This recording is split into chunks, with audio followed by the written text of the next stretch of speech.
ఆయన నిరంతరం పరిశీలించాడు, పరిశోధించాడు, రాసి పెట్టాడు, ప్రశ్నించాడు, మనుషుల్ని కూడగట్టినాడు, పుస్తకాలు రాసినాడు. రాజకీయ ఉద్యమానికి ఓ అద్భుతమైన భావజాల పునాదిని సిద్ధపరిచినాడు. సిద్ధాంతకర్తగా జన హృదయంలో ముద్ర వేసుకున్నాడు.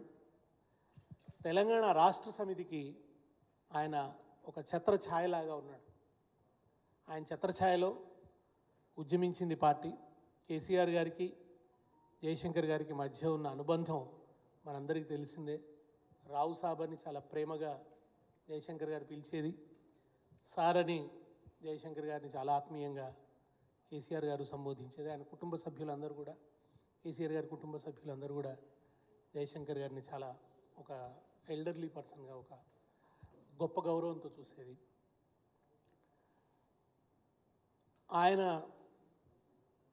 తన జీవితం అంతా కూడా తెలంగాణ రాష్ట్ర సాధన, ఆ డిమాండ్ బలోపేతం చేయటం, ఆందోళన దశలోను, భావజాల ప్రచార దశలోను, రాజకీయ ప్రక్రియ మూడింట్లోనూ కూడా తన భాగస్వామ్యాన్ని అద్భుతంగా పంచుకున్నాడు. తెలంగాణ చూడకుండా ఆయన మరణించినప్పటికీ ఆయన చివరి దశలో ఆయన అన్నమాట, డిసెంబర్ 9 ప్రకటన విన్న తర్వాత నాకు తెలంగాణ వస్తుంది, వచ్చి తీరుతుంది అనే విశ్వాసం కలిగింది కనుక తెలంగాణ చూడకుండా చనిపోతున్నాననే అసంతృప్తి నాకు లేదు అన్నాడు ఆయన. క్యాన్సర్తో ఆయన చివరి దశలో హాస్పిటల్లో ఉన్నప్పుడు నేనే వెళ్ళి మాట్లాడినప్పుడు ఆయన ఆ మాట అన్నారు.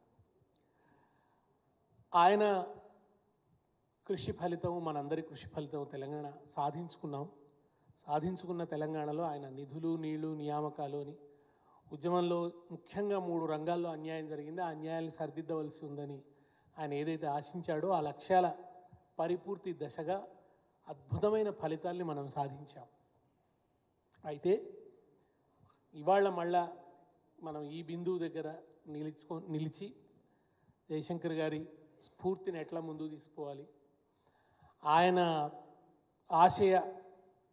ఆశయాలను కొత్త తరానికి ఎట్లా పరిచయం చేయాలి, వివిధ విషయాల మీద ఆయన ఆలోచనలు ఏమిటి, తెలంగాణ తదనంతరం కూడా వివిధ విషయాల మీద, వివిధ అంశాల మీద తెలంగాణ పురోగమనం గురించి ఆయన చెప్పినటువంటి విషయాలు ఏమిటి, వాటిలో ఏ దశకు మనం వచ్చినాం, ఇంకే దశకు చేరుకోవాలి, తెలంగాణ సమాజాన్ని సజీవంగా చైతన్యవంతంగా ఉంచేందుకు మనం చేయవలసినటువంటి ఇంకా కృషి ఉంది. వీటన్నిటి గురించి కూడా మనం మాట్లాడుకోవాల్సి ఉంది. ఈ జయంతి దానికి స్ఫూర్తిగా నిలుస్తుందని భావిస్తూ ముందుగా నిరంజన్ రెడ్డి గారిని 4 మాటలు మాట్లాడాల్సిందిగా కోరుతున్నాను.